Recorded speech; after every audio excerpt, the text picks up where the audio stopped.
আমি আজকে মাইলস্টোন স্কুলের আমাদের যে কচি কাছা আমাদের কলেজার টুকরো শিশুগুলো যে মর্মান্তিক ভাবে জীবন দিয়েছে, তাদের মাতা পিতা, তাদের যে কি মনের অবস্থা সেটা আমরা যারা মাতা পিতা আমরা সবাই জানি।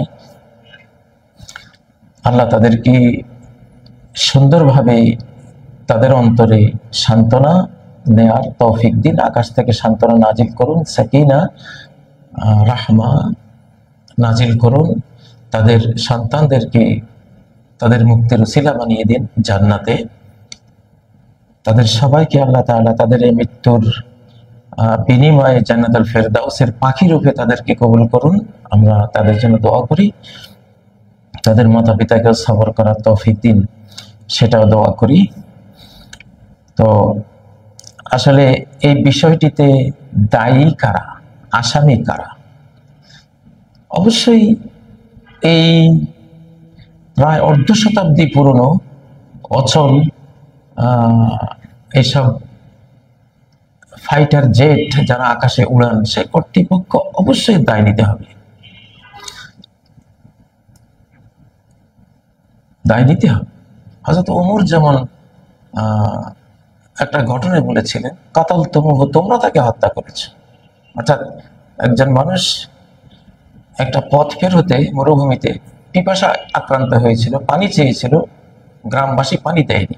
ওমরের কাছে যখন এই কেসটা গেল, তিনি বললেন, তোমরা হত্যাকারী, তোমরা তাকে যদি পানি দিয়ে জীবন বাঁচাতে, সে মৃত্যুর কোলে ঢলে পড়তো না। মৃত্যুর উপকরণটা তোমরা তৈরি করে দিয়েছ। তো মৃত্যুর উপকরণ যারা তৈরি করে দেয় তারা দায়ী হয়। বা একজন সাহাবী, যিনি যার গোসল করার প্রয়োজন হয়েছিল, তো মাথায় তিনি আঘাতপ্রাপ্ত ছিলেন, সাহাবীদেরকে জিজ্ঞাসা করলেন, আমি কি গোসল করবো? তাহলে তো আমার আহত জায়গা মারাত্মক হয়ে যেতে পারে। তারা বললেন, না, গোসল করতে হবে, ফরজ গোসল করতেই হবে। গোসল করলেন না, তিনি মারা গেলেন। নবী সাল্লাল্লাহু আলাইহি ওয়াসাল্লাম শুনে বললেন, তোমরা কাতালুহু, এরা যারা তাকে এই ফতোয়া দিয়েছে, এই সিদ্ধান্ত দিয়েছে যে গোসল করতেই হবে এই অবস্থায়, তারা হত্যা করেছে। তো হত্যার কজ যারা হয়, উপকরণ যারা তৈরি করে দেয়, তারা এই হত্যার আসামি। তো অবশ্যই বিমান বাহিনী কর্তৃপক্ষ দায় এড়াতে পারবেন না, সরকার দায় এড়াতে পারবে না, এটা তারা দায়ী হবেনি। তো কেন বাংলাদেশ এখনো এসব লক্ষ্য ঝক্র, সেই অচল হয়ে যাওয়া এগুলো আকাশে উড়াবে? বাংলাদেশ বিশ্বের 8ম বৃহত্তম জনসংখ্যার একটি দেশ, 3য় বৃহত্তম, বরং প্রকৃত অর্থে হিসাব করলে হয়তো বা 1ম বা 2য় হব আমরা জনসংখ্যায়, কারণ আমাদের জনসংখ্যার গণনাও তো নির্ভুল না। এত বড় একটি দেশের নিরাপত্তা তো সেই রকম হওয়া উচিত। আল্লাহ তাআলা তৌফিক দিন। আমাদের সতর্ক হওয়ার কি এখনো সময় আসেনি? প্রিয় বন্ধুরা, এই শতাব্দী অত্যন্ত ইমার্জেন্সি একটি শতাব্দী। সরাসরি সৃষ্টিকর্তার হাতে এই শতাব্দীর নিয়ন্ত্রণ উনি নিয়েছেন। কারণ মানুষ অক্ষম হয়ে গেছে, মানুষ আর পৃথিবীকে আল্লাহর মন মতো করে তার পছন্দ মতো করে চালাতে পারছে না। এই জন্য তিনি নিয়েছেন হাতে, তিনি এটাকে পবিত্র করে তার প্রিয় বান্দাদের হাতে তুলে দেবেন। সেই প্রক্রিয়া অলরেডি চলমান। তো আমাদেরকে এই ইমার্জেন্সি শতাব্দীতে সিকিউরিটি নিতে হবে। সিকিউরিটি কে দেবেন? দেখুন, আমি সূরা আল হাশরের 23 নম্বর আয়াত পড়ছি, লম্বা আয়াত, সেখানে 3টি শব্দ, আসসালামুল মুমিনুল মুহাইমিন, আসসালামুল মুমিনুল মুহাইমিন। আল্লাহ তাআলা 3টি নাম, সৃষ্টিকর্তা, সর্বশক্তিমান, he able to do all things, যিনি তার সর্বশক্তি দিয়ে সকল কিছু করতে পারেন। তার 3টি নাম ওখানে সংযোজন আছে আর অনেকগুলো নামের সাথে। আসসালাম মানে দ্য গিভার অফ পিস, যিনি শান্তি দাতা। শান্তি কারো কাছে নেই, শান্তি, পিস কারো কাছে নেই, শুধুই তার কাছে। কোনো কিছুই কারো কাছে নেই, সকল কিছুর ভান্ডার তার হাতে। পিস তিনি দিলে আপনি পাবেন, নাহলে পাবেন না। দ্য গিভার অফ পিস, আল মুমিন, দ্য গিভার অফ সিকিউরিটি। আল্লাহু আকবার। একটু ভাবুন তো, আল মুমিন, দ্য গিভার অফ সিকিউরিটি, নিরাপত্তা দাতা। নিরাপত্তা একটা জিনিস আপনার জীবনের সেকেন্ডে সেকেন্ডে আপনার জন্য অপরিহার্য, অব্লিগেটরি, এটা লাগবেই। সেই নিরাপত্তা, সেই সিকিউরিটির দাতাকে একজনই, তিনি কে? আল্লাহ তাবারাকা ওয়া তাআলা, আল মুমিন। সরকারকে বলছি, এই বাংলাদেশ রাষ্ট্রের সিকিউরিটি আল্লাহ ছাড়া কারো হাতে নেই। বিশ্ববাসীকে বলছি, এই পৃথিবীর সিকিউরিটি আল্লাহ ছাড়া কারো কাছে নেই। হেয়ার অ্যান্ড হেয়ার আফটার, দুনিয়া আর আখেরা, এই দুইয়ের সিকিউরিটি আল্লাহ ছাড়া কারো হাতে নেই। সিকিউরিটি তার থেকে নিতে হবে। আচ্ছা, আল মুহাইমিন, দ্য গার্ডিয়ান, তিনি গার্ডিয়ান, অভিভাবক, তার থেকে সিকিউরিটি নেব। আচ্ছা, এখন সিকিউরিটি তিনি কাকে দেবেন, নেয়ার প্রক্রিয়া কি, সেটা আপনি সূরা আল আনামে গেলে 82 নম্বর আয়াতে আপনি দেখবেন। আল্লাহ বলছেন, আল্লাযীনা আমানু, দোজ হু বিলিভ, ওরা যারা ঈমান এনেছে, ঈমানদার হয়েছে, ভক্তি বিশ্বাসকে আল্লাহর সাথে জড়িয়ে দিয়েছে। ওয়ালাম ইয়ালবিসু ঈমানাহুম বিযুলম, ওয়ালাম ইয়ালবিসু, এবং মিক্স করেনি তাদের ঈমানকে বেজুলম, কোন শিরকের সাথে, কোন জুলমের সাথে, কোন পাপাচারের সাথে। সকল পাপাচার একটা জুলুম। মানুষের উপর অন্যায় করা যেমন জুলুম, আল্লাহর হকে অন্যায় করাও জুলুম, পাপাচার। প্রত্যেকটি পাপাচার একটি জুলুম। জুলুমের সর্বোচ্চ পর্যায়ে রয়েছে শিরক, কুফর, এগুলো। তো আল্লাযীনা আমানু ওয়া লাম ইয়ালবিসু ঈমানাহুম বিযুলম, যারা ঈমান এনেছে, একটি আলোকিত জীবন, বিশ্বাসগত জীবন যারা কবুল করেছে, স্রষ্টায় বিশ্বাসী হয়ে গুড ডিডস, যত সৎকর্ম আছে সেসব সৎকর্ম সম্পন্ন করার জীবন যারা গ্রহণ করেছে, উলাইকা লাহুমুল আমন, দোজ লাহুম ফর দেম আল আমন is the security, সিকিউরিটি তাদের জন্য। এখন আমরা সিকিউরিটি অফিসার স্কুলে রেখেছি, সে তো সিকিউরিটি দিবে কেউ চুরি করতে আসলে, কেউ ডাকাতি, ছিনতাই, এসব কিছু, তাই না? এই টাইপ। আকাশ থেকে সিকিউরিটি কে দেবে? তো জমিনেরটাও আল্লাহ না চাইলে আপনি পারবেন না সিকিউরিটি অফিসার দিয়ে, আল্লাহর অনুমোদন আসলে সে পারবে। আর আকাশেরটা তো পুরোটাই আল্লাহর হাতে, সেখানে কোনো আপনার উপকরণও নেই। উলাইকা লাহুমুল আমন ওয়া হুম মুহতাদুন, এদের জন্যই রয়েছে সিকিউরিটি, কিন্তু শর্ত হলো ওয়া হুম মুহতাদুন, দে আর রাইটলি গাইডেড, এরাই সত্যভাবে পথ প্রদর্শিত হয়েছে, এদেরকে সুপথ দেখানো হয়েছে। দুলোকে ভুলোকে সবার ছাড়িয়া, তোমারই চরণে পড়ে লুটাইয়া, তোমারই সকাশে যাচ্ছি হে শকতি, তোমারই করুণা কামি। সরল সঠিক পন্থা মোদের দাও বলি, চালাও সে পথে যে পথে তোমার প্রিয়জন গেছে চলি। সুবহানাল্লাহ। তো যে পথে তোমার প্রিয়জন গেছে চলি। দেখুন, বিদ্যালয় কর্তৃপক্ষগুলোকে বলছি, যত স্কুল কর্তৃপক্ষ আছেন, আমিও একটি স্কুল কর্তৃপক্ষ, আমি যেখানে বসে আছি এটা একটি স্কুল। আমার 6000-এর মতো ভোরের মাদ্রাসা রয়েছে, মক্তব যেগুলোকে বলে, আলহামদুলিল্লাহ সেগুলো চালিয়েছি নিম্নবিত্ত মধ্যবিত্তদের জন্য। এবং উচ্চ মানের মাদ্রাসা রয়েছে 15টির মতো, সেগুলো আমারই হাতে গড়া। কিন্তু উচ্চবিত্তের সন্তানদের জন্য এই স্কুলগুলো করেছি, কারণ সবার কাছে তো জ্ঞান দিতে হবে।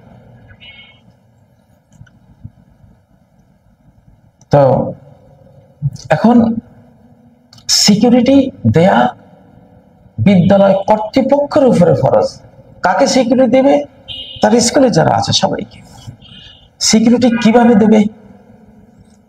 জাগতিক উপায় উপকরণ যা আছে সেটা নিবে, স্পিরিচুয়াল রিলিজিয়াস পারপাস গুলো, সেটা হলো নিরাপত্তার মূল পয়েন্ট। জাতিসংঘের এখনকার ঘোষণা, religion is good for kids. শিশুদের জন্য রিলিজিয়ন খুবই কল্যাণকর, খুবই উত্তম জিনিস। শিশুরা মাত্র আল্লাহর কাছ থেকে এসেছে। আমরা যখন শিশু ছিলাম তখন আল্লাহর কাছ থেকে এসেছি মাত্র হয়তো 1 বছর, 2 বছর, 3 বছর, 4 বছর, বা যে শিশুরা এখানে জীবনটা দিল, আমাদের কচি কাছা, আমাদের কলেজের টুকরা, নয়নমণিরা, এদের বয়স কত? 7, 8, 9, 10, 11, 12, 13, এই তো এই টাইপের শিশুরা। তো আল্লাহর কাছ থেকে এসেছে তো মাত্র এরা। তো যার আল্লাহর কাছ থেকে আসার বয়স যত অল্প হয়, আল্লাহর কথা সে তত বেশি বুঝে। শিশুরা হলো আল্লাহ বিশেষজ্ঞ, আল্লাহর কথা এতটা বুঝে তারা অবচেতন মনে, আমরা কল্পনা করতে পারবো না। এই জন্য তো জন্মের সাথে সাথে ডান কানে আজান, বাম কানে একামত দিয়ে আল্লাহর জানান দেওয়া হয় তাদের, তারা বুঝে সেটা, চিরস্থায়ী রেকর্ড হয়ে যায় হৃদয় জগতে। তো স্কুল কর্তৃপক্ষকে বলছি যে সাম্প্রতিক যে দুটো আকাশের আক্রমণ আসলো, একটা ভারতের এক মেডিকেল কলেজের উপরে, সেটা একটি ভারতীয় বিমানের মাধ্যমে, আরেকটি ঘটনা ঘটলো আমাদের মাইলস্টোন স্কুলে। এখানে এটা কি কাকতালীয়? দুনিয়ার দৃষ্টিতে মানুষ হয়তো ভাববে এটা একটা ঘটনাচক্র, দুর্ঘটনা। না, আল্লাহর কোনো জিনিসই কাকতালীয় হয় না, টার্গেটেড, একবারে সুপরিকল্পিত, সুপরিকল্পিত। এখন এখানে খিজির আলাইহিস সালামের মতো ঘটনা, ওনার হাতে যে শিশুর জীবন গেছে, সে জান্নাতি হয়ে গেছে, তার মা বাবাও ওই উসিলায় জান্নাতি হয়ে গেছে, কিন্তু ভবিষ্যতে এটা হতো না, উল্টা হয়ে যেত। তো এখন শিশুর নিরাপত্তার জন্য স্কুল কর্তৃপক্ষকে আমি বলবো, আমার কোরআনিক এই পর্যালোচনায় আল্লাহর পক্ষ থেকে, স্রষ্টার পক্ষ থেকে, আমরা যেমন ইতিহাসে পড়েছি একটা জাতির উপরে আযাব আসছে কোন এক এলাকায়, কিন্তু একটা শিশু ওখানে সূরা আল ফাতিহা পড়তে আল্লাহ শুনলেন। এটা একটি ইতিহাস, কোনো হাদিস না। আল্লাহ তাআলা 40 বছরের জন্য আযাব সেখান থেকে সরিয়ে দিলেন। এটা একটা ঘটনা, মানে আসমানি কোনো গ্রন্থের কোনো পাঠ সে পড়েছিল, তার বরকতে আল্লাহ শাস্তিটা মাফ করে দিলেন। এই নিষ্পাপ শিশুরা যখন কোরআন মুখে নেয়, কত যে আল্লাহ খুশি হন, কত যে রাহমা বারাকা আসে, বারাকাত আসে আল্লাহর পক্ষ থেকে। তো স্কুল কর্তৃপক্ষ, আমি বলবো বাংলাদেশ সরকার এবং সকল স্কুল কর্তৃপক্ষ, বিদ্যালয় কর্তৃপক্ষ, কলেজ হোক, ইউনিভার্সিটি হোক, কোরআনকে একেবারে প্রধান সিলেবাস বুক হিসাবে গ্রহণ করুন। কারণ security, the giver of security যিনি, তিনি আল্লাহ। সূরা আনআমের 82 নম্বর আয়াতে তিনি শব্দ জুড়েছেন, আল্লাযীনা আমানু, যারা ঈমান এনেছে, ঈমানের সাথে কোনো শিরককে মেশায়নি, রাইটলি গাইডেড হয়েছে। কি দিয়ে গাইডেড হয়েছে? কোরআন দিয়ে। আপনি যদি এই গাইডেন্স, এই গাইডলাইনটা যদি আপনি না দেন, তাহলে আপনি শিশুদেরকে বাঁচাতে পারবেন না। আমাদের এই ইমার্জেন্সি শতাব্দীতে সকল মাতা পিতার উচিত, সরকার, বিশ্বের সকল সরকারের উচিত, সকল বিদ্যালয় কর্তৃপক্ষের উচিত, যিনি গিভার অফ সিকিউরিটি আল মুমিনের সাথে সংযোগ ঘটানো। কিসের মাধ্যমে? কোরআনের মাধ্যমে। কখন যে কি হয় আমি খুব ভয়ে থাকি। আমি সম্ভবত এক সপ্তাহ আগে সূরা আশ-শুআরার 3 নম্বর আয়াতটি ঘুমের পরে পড়ে আমি আটকে উঠেছিলাম যে ইন্না শানুনাজ্জিল আলাইহিম মিনাস সামাই আয়া। আমি যদি চাই, আমি আকাশ থেকে একটি সাইন, একটি আমাকে বোঝার মতো, আমার শক্তিমত্তা বোঝার মতো একটা নিদর্শন আমি প্রেরণ করতে পারি। তখন তারা ফাযাল্লাত আনাকুহুম লাহা খাদিঈন, তাদের ঘাড় অবনমিত হয়ে যাবে আমার কুদরত দেখে, অসীম শক্তিমত্তা দেখে। আল্লাহ কি না পারেন। তো এই যে দেখুন, আল্লাহ আকাশ থেকে আক্রমণের হুমকি দিয়েছেন কোরআনে বহুবার। আমিনতুম মান ফিস সামা, সূরা আল মুলকের 17 নম্বর আয়াত। যিনি আকাশে আছেন তার পক্ষ থেকে কি তোমরা সিকিউর ফিল করছো যে তোমরা তার আক্রমণের মুখোমুখি হবে না? আক্রমণ করতে পারেন তিনি, সেই সামগ্রী তার কাছে আছে। মিটিওর, স্টেরয়েডের বিশাল ট্রিলিয়ন মজুদ তার কাছে আছে। আর এই যুগে তো তোমরা আকাশে বিমানে উড়াও, এগুলো দিয়ে তিনি হানা দিতে পারেন। প্রিয় বন্ধুরা, কখন যে কি হয়ে যায় এই শতাব্দীতে, মিরাকল শতাব্দী, কখন যে কি হবে কারো কল্পনাতেও আসবে না। এমনিতে জুলাই মায়ের বুক খালি করার মাস। আমাদের 2024-এ কত হাজার হাজার মায়ের বুক খালি হয়েছে, কত হাজার হাজার বাংলাদেশি শিশুরা, তরুণরা হাত পা চোখ হারিয়ে তারা এখনো কাতরাচ্ছে। জুলাই মায়ের বুক খালি হওয়ার মাস। গত বছরও ছিল, এই বছর জুলাই নিয়ে আমি জুলাইয়ের শুরু থেকে একটা আইডিয়া করতেছি যে আরেকটা জুলাই আসলো, সংঘাত একটা জুলাই, আবার মায়ের বুক খালি হলো। বন্ধুরা, রাষ্ট্রীয় উত্থান পতন বিষয়ে আমি নীরব হয়ে গেছি, আমি নীরবতা পালন করছি। এখন আমি এডুকেশন ওয়ার্ল্ডে ঢুকেছি। আমার যে শিক্ষা জগৎ ছিল, আমি চিরকাল শিক্ষক ছিলাম। 40টি বছর আমি সরকারি আলিয়া মাদ্রাসায় আমি শিক্ষকতা করে আমি রিটায়ার্ড হয়েছি। আমি তো শিক্ষক, আমি আজন্ম শিক্ষক। আবার শিক্ষা জগতে ঢুকেছি, কারণ এখান থেকেই সিকিউরিটি নিতে হবে শিক্ষা দিয়ে। তো রাজনৈতিক বিষয়, ভাঙ্গা গড়ার বিষয় একটা আমি নীরবতা পালন করছি। সংঘাত, জিজ্ঞাসা, এগুলো সম্বন্ধে অনেকটা নীরবতা পালন করছি। মনে রাখবেন, এসব দ্বন্দ্ব সংঘাত, উত্থান পতন, ভাঙ্গা গড়া, ঘাত প্রতিঘাত বিষয়ে সরব হতে যত জ্ঞান লাগে, আবার বলছি, সরব হতে যত জ্ঞান লাগে, নীরব হতে তার চেয়ে দ্বিগুণ জ্ঞান লাগে। এসব বিষয় নীরব তারাই হতে পারে যারা প্রকৃত জ্ঞানটা আল্লাহ তাদের অন্তরে দেন, তারা নীরব হয়ে যায়। ঠিক খিজির আলাইহিসসালাম আর মুসা আলাইহিসসালামের ঘটনা। খিজির আলাইহিসসালাম নৌকা ভেঙে দিচ্ছে, মুসা আলাইহিসসালাম বলেছিলেন, লা তাসআলনি, কোনো প্রশ্নবোধক কথা কিন্তু বলো না আমাকে, আমি কি করছি শুধু চেয়ে চেয়ে দেখো। কিন্তু মুসা আলাইহিসসালাম নীরব থাকতে যেই জ্ঞান তার ছিল, তার চেয়ে ডাবল জ্ঞান প্রয়োজন ছিল না। সরব হতে যে জ্ঞান তার হাতে ছিল, নীরব থাকতে তার জ্ঞানটা দরকার ছিল আরো দ্বিগুণ। কিন্তু সেই দ্বিগুণ জ্ঞানটা, খিজির টাইপের জ্ঞানটা আল্লাহ ওনাকে দেন না। নীরব থাকতে পারেন, এমনি সরব হয়েছেন, কথা বলেছেন একবার, দুবার, তিনবার। শিশু হত্যার সময় তার নীরবতা পালন করার প্রয়োজন ছিল, তিনি সরব হয়েছেন, যেহেতু অর্ধেক জ্ঞান ছিল, বাকি অর্ধেক ছিল না। ভঙ্গুর একটা ওয়াল ঠিক করার সময়ও তার নীরবতা পালন করার দরকার ছিল, তিনি সরব হয়েছেন, কারণ বাকি অর্ধেক জ্ঞান ছিল না। শেষ খিজির আলাইহিস সালাম বললেন, তোমাকে আর রাখা যাবে না, তোমার থেকে হাযা ফিরাকু বাইনি ওয়া বাইনিক, তোমার আর আমার এখন বিচ্ছিন্নতা। এখন একটা খিজির পর্বের মতো পর্ব চলছে।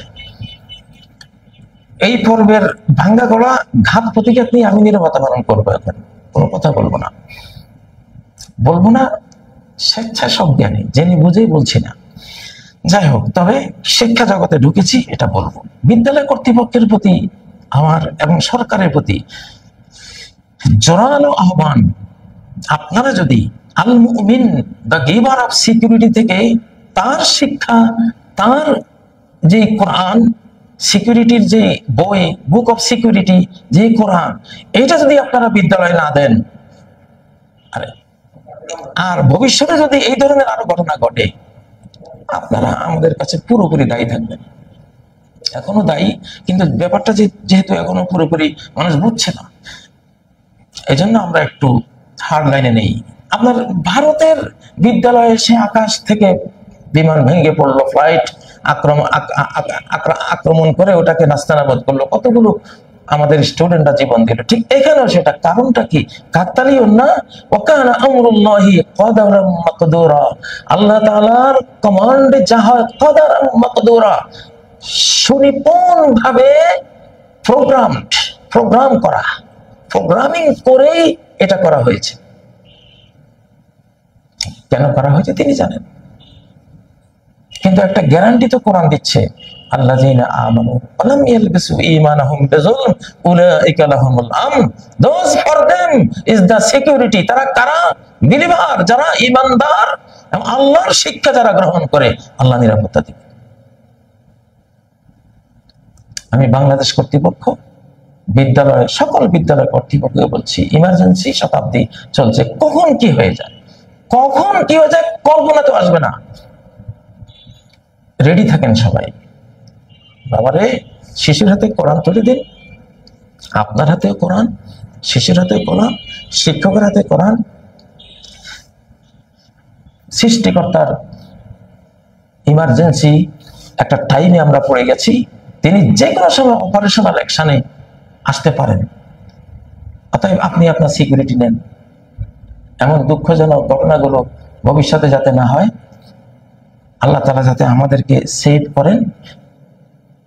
এটা সেফটির কথা বলছি, কাউকে ব্লেম দিচ্ছে না। আমার এই কথাগুলো অভিযোগ না কারো বিরুদ্ধে। শিশুর কান্না যেমন মায়ের বিরুদ্ধে অভিযোগ না, তার একটা অনুভূতি, ক্ষুধার অনুভূতি, পিপাসার অনুভূতির বহিঃপ্রকাশ, অভিব্যক্তি মাত্র। তো আমরা তো ওরকমই শিশু সুলভ অন্তর নিয়ে বুঝতেছি ঘটনাগুলো, যে কেন এমনটা হচ্ছে। সেটা বলে দিলে হয়তো বা আল্লাহ তাআলা আমাদের যাদের যাদের সৌভাগ্য আছে তাদের চোখ খুলবে, তারা সিকিউরিটির লাইনে হাঁটবে। প্রিয় উপস্থিতি, প্রিয় দর্শক, শ্রোতা ভাই বোনেরা,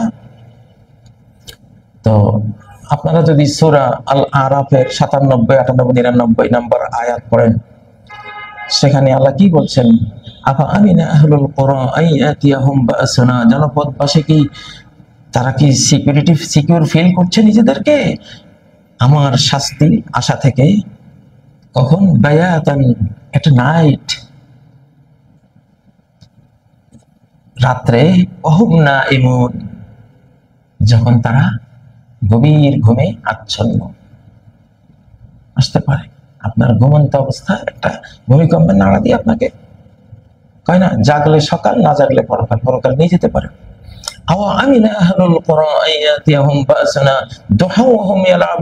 নাকি জনপদবাসী নিরাপত্তা ফিল করছে এই বিষয়ে যে সকালবেলা কোন শাস্তি তাদের উপর আমার থেকে আসবে না যখন তারা খেলছে। সকালবেলায় আসতে পারে। নেপালের ভূমিকম্পটা কোন সময় আসছিল? ভোরেই তো আসছিল, তছনছ করে দিয়ে গেছে সব। আফা আমিনু মাকরাল্লাহ, then did they feel secure from the plan of Allah? তিনি কি প্ল্যান প্রোগ্রাম করছেন আমাদের বিষয়ে? আমরা কি নিজেদেরকে সিকিউর ফিল করতে পারি, নিরাপদ ভাবতে পারি? না। ফালা ইয়া'মানু মাকরাল্লাহি ইল্লাল কওমুল খাসিরুন, but not feel secure from the plan of Allah except the people who are the losers, যারা আসলেই দুনিয়া আখিরাতে ধ্বংসপ্রাপ্ত জাতি, তারাই আল্লাহর প্ল্যান প্রোগ্রাম থেকে নিজেদেরকে সিকিউর ফিল করে, অন্যরা না। জ্ঞানী বোদ্ধা যারা বুঝে তারা সিকিউর ফিল করে না। তো যাই হোক, আমাদের বিদ্যালয় থেকেই হয় জাতি ভালো হবে, তাই না? এডুকেশন অফ জান্নাতুল ফেরদাউস প্রাপ্ত হয়ে জান্নাতের পথে যাবে, অথবা বিদ্যালয় থেকে জাতি বিনষ্ট হয়ে এডুকেশন অফ হেল ফায়ার, জাহান্নামী এডুকেশন নিয়ে জাহান্নামে চলে যাবে। বিদ্যালয় যেহেতু মূল, বিদ্যালয়গুলোকে অনেক বেশি সিকিউর থাকার ব্যবস্থা দিতে হবে। আল মুমিন, দ্য গিভার অফ সিকিউরিটি, যিনি আল্লাহ তাবারাক ওয়া তাআলা, তার সিকিউরিটি নেওয়ার যে সিস্টেম, অর্থাৎ তার দেয়া শিক্ষাটা অপরিহার্যভাবে সকল বিদ্যালয়ে চালু করতে হবে, এটাই দাবি। আরো বহু কথা আছে, বলবো না, আপনারা কোরআন ঘাটলে বুঝবেন।